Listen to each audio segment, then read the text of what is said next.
Waqt il-programm Għandi xi ngħid fuq Radio Malta, l-Prim Ministru Joseph Muscat kellem dwar kif is-surplus irreġistrat f'pajjiżna ġej minn bosta fatturi.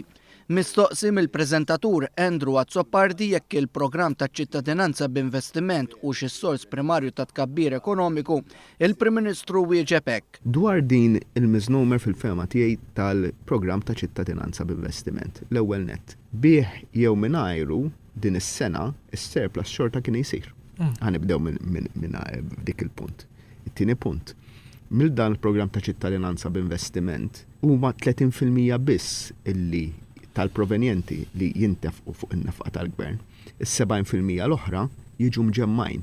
Il-Prim Ministru spjega kif sa issa saru żewġ investimenti mill-programm ta' ċittadinanza b'investiment. Wieħed fejn il-gvern xtara isma f'bank lokali u ieħor fejn inxtara apparat ta' €1,000,000 biex jintuża għal kura tal-qalb. Il-Prim Ministru Joseph Muscat li fit-tmiem il-programm ikkonferma li huwa mhux se jkun qed jikkontesta elezzjoni ġenerali oħra wara żewġ leġislaturi fil-gvern, tkellem dwar ir-riformi kostituzzjonali.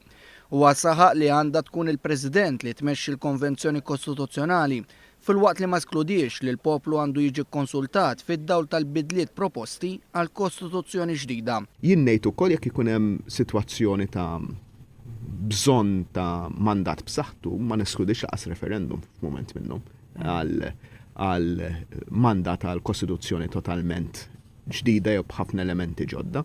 F'dan il-kuntest il-Prim Ministru tkellem fuq kif il-Gvern għandu mandat b'saħħtu biex jilleġisla dwar il-vot ta' 16-il sena.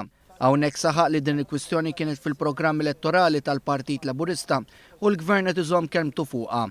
Tul intervista Joseph Muscat ġie mistoqsi wkoll dwar it-tilwima industrijali li għandha l-Assoċjazzjoni Medika Maltija.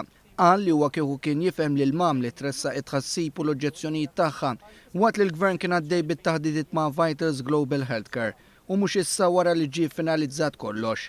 Il-Prim Ministru spjega kif kulħadd qed jaqbel li Stewart Healthcare għandha reputazzjoni tajba fid-dinja medika u li b'dan it-trasferiment lejn din il-kumpanija Amerikana se jgawdi kulħadd.